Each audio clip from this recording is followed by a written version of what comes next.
إن الحمد لله نحمده ونستعين به ونستغفره ونعوذ بالله من شرور أنفسنا وسيئات أعمالنا من يهده الله فلا مضل له ومن يضلل فلا هادي له أشهد أن لا إله إلا الله وحده لا شريك له وأشهد أن محمدا عبده ورسوله صلى الله عليه وعلى آله وأصحابه وسلم تسليما كثيرا يا أيها الذين آمنوا اتقوا الله حق تقاته ولا تموتن إلا وأنتم مسلمون أما بعد فإن أصدق الحديث كتاب الله تعالى وخير الهدي هدي محمد صلى الله عليه وسلم وشر الأمور محدثاتها فإن كل محدثة بدعة وكل بدعة ضلالة أما بعد. Kaum muslimin jamaah Jumat yang semoga dirahmati oleh Allah Subhanahu wa taala. Allah Subhanahu wa taala yang menciptakan manusia, lalu kemudian Allah Subhanahu wa taala memberikan segala apa yang dibutuhkan oleh manusia selama dia hidup di muka bumi ini. Maka dia Allah Subhanahu wa taala huwallazi khalaqa lakum, dialah yang itu Allah Subhanahu wa taala alladzi khalaqa lakum, yang telah menciptakan untuk kalian. Na pancajinga ki Allah Subhanahu wa taala ma fil ardi jami'a, apa yang ada di muka bumi ini seluruhnya.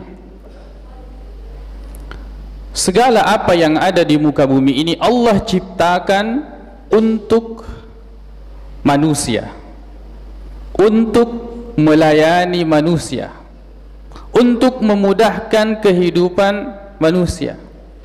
Huwallazi khalaqa lakum ma fil ardi jami'a. Yana tu nak ke depan ritata menjelaskan ayat ini bahwa hukum asal dari sesuatu itu boleh. Hukum asal dari makanan boleh. Agi-agi wadingi diandre, waditoi dinum. Kita bisa makan dan minum, begitu pula menggunakan semua apa yang ada di muka bumi ini. Sangadinna nareko engka larangan dari Allah Subhanahu wa taala. Selama tidak ada larangan berarti hukum asalnya boleh. Si salai si bawa pakasiyange. Berbeda dengan ibadah. Kalau ibadah jangan lakukan kecuali ada perintahnya atau anjurannya.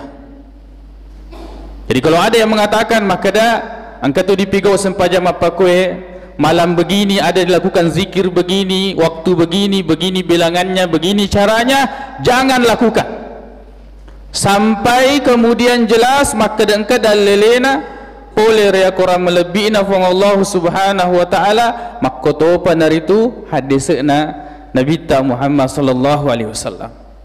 Nah sebab mati rasul munrina fong Allah Subhanahu wa taala pakutana, maka dah bagi mupugoi. Kenapa engkau lakukan solat seperti ini?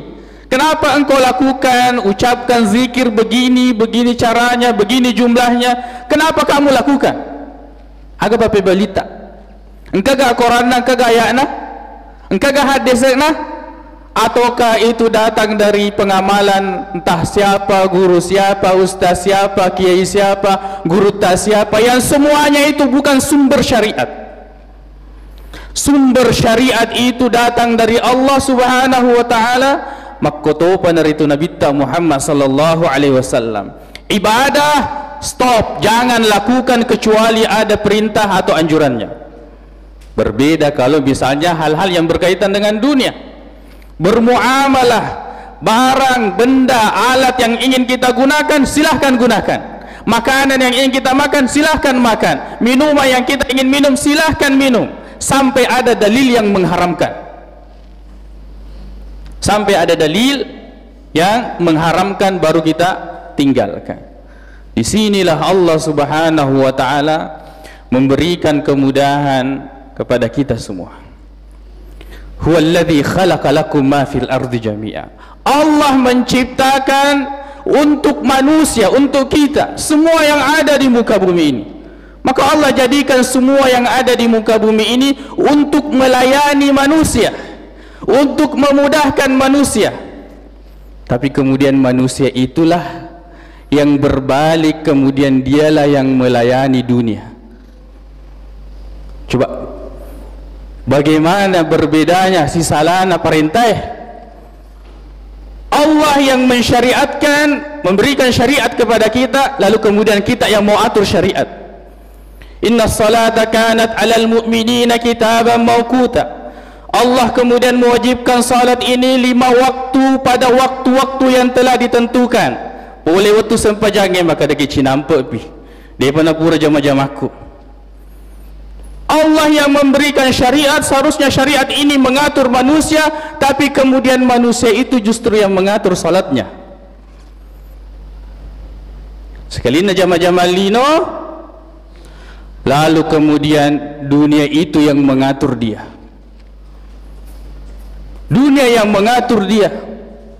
Dialah yang kemudian yang melayani dunia. Habis waktunya untuk kemudian mencari, mengumpulkan sesuatu yang Allah Subhanahu wa ta'ala telah tentukan, yang Allah telah tentukan rezeki kepadanya. Lalu kemudian dia mencari jabatan, kejar jabatan, lakukan ini, curang ini, sikut ini, jatuhkan ini, tuduh ini, sebarkan fitnah-fitnah ini dan itu, agar kemudian dia naik di permukaan. Untuk apa? Untuk dunia. Jadilah kemudian itu dia hamba dunia. Padahal Allah menjadikan apa yang ada di muka bumi ini untuk melayani dan memudahkan manusia. Kekayaan itu bukan datang karena kepintaran. Seandainya yoro amat canget tak populer ya senge waramparang, maka orang-orang yang titelnya profesor, doktor, orang-orang yang bersekolah, lalu kemudian dialah yang paling kaya. Tapi tidak seperti itu. Seandainya kemudian waktu yang kita luangkan, semua waktu kita luangkan, lalu kemudian itulah yang mendatangkan kekayaan atau rezeki, maka kemudian paling kayalah orang-orang yang waktunya biasanya maka dedena genda asona pakai majamah. Tidak cukup 24 jam itu dia gunakan untuk bekerja.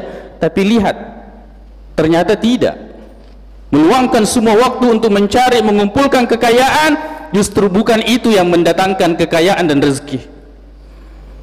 Seandainya kemudian jabatan kekuasaan yang mendatangkan kekayaan, maka paling kayalah para presiden, orang-orang yang memiliki jabatan. Tapi tidak seperti itu. Allahu yabsutur rizqa liman yasha'u wa yaqdir. Allah yang membentangkan rezeki bagi siapa yang dia kehendaki, dan Allah juga yang menahan, membatasi rezeki kepada siapa yang dia kehendaki. Allahu yarzuqu liman yasha'. Allah memberikan rezeki kepada siapa yang dia kehendaki. Rezeki tidak ada kaitannya. Lalu kemudian kita rajin ibadah, lalu kemudian kita taat, lantas kemudian kita menjadi kaya raya. Bukan itu tujuan ibadah, bukan itu tujuan menjalankan perintah Allah dan menjauhi larangannya. Akan tetapi untuk mendapatkan kehidupan bahagia harus seperti itu. Bahagia kan tidak mesti kaya. Barang siapa yang beriman, baik laki-laki dan perempuan, dan dia beriman, falanuhyiyannahu hayatan thayyibah, pasti kami akan berikan dia kehidupan yang baik. Baik tidak mesti kaya, baik tidak mesti tinggi jabatan, tapi kehidupan yang bahagia adalah kehidupan yang Allah Subhanahu wa ta'ala berikan keberkahan di dalamnya. Huwallazi khalaqa lakum ma fil ardi jami'a.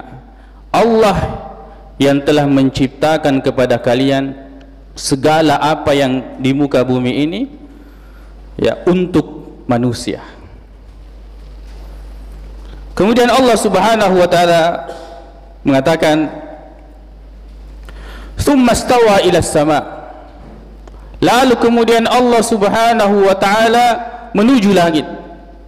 Fasawwahunna sab'a samawat. Lalu kemudian Allah menciptakan, menyempurnakan 7 langit. Maka di sini kita memahami bahwa langit itu 7 lapis. Dan dari sini pendapat yang paling kuat bahwa penciptaan bumi itu lebih dulu daripada penciptaan langit. Walaupun ini terjadi perbedaan pendapat di antara ulama, tapi mayoritas kebanyakan ulama tafsir menguatkan bahwa bumi dulu diciptakan dalam 2 hari, lalu kemudian langit diciptakan dalam 2 hari, lalu kemudian urusan rezeki dan ketentuan yang akan didapati oleh ciptaan Allah atau manusia itu dalam 2 hari. Jadi bumi lalu kemudian langit. Di antara dalilnya ini, yaitu thumma stawa ila samai fasawwahunna sab'a samawat. Allah menciptakan 7 langit, 7 lapis. Kalau kita mendengar atau melihat di dalam Al-Quran, selalu dibahas bahwa langit itu 7 lapis. Bagaimana dengan bumi?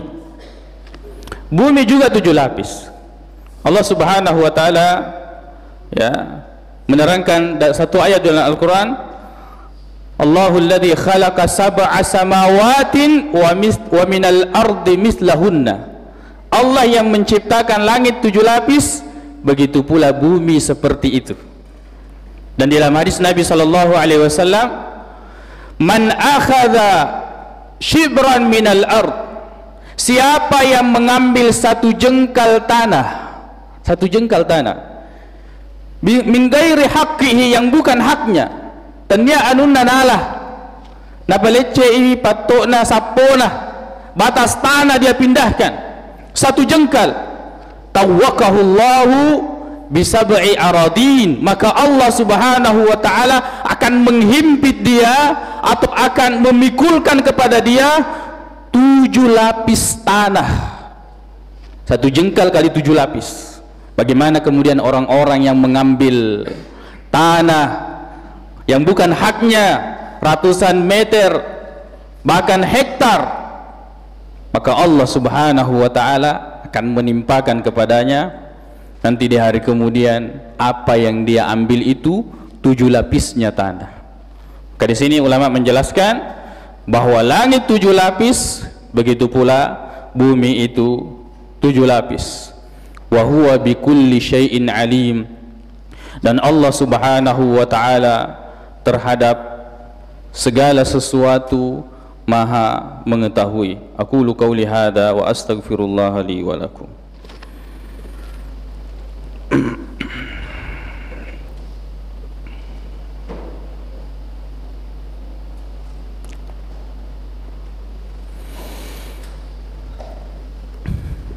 Alhamdulillahi rabbil alamin wal aqibatu lil muttaqin wala udwana illa 'alal zalimin.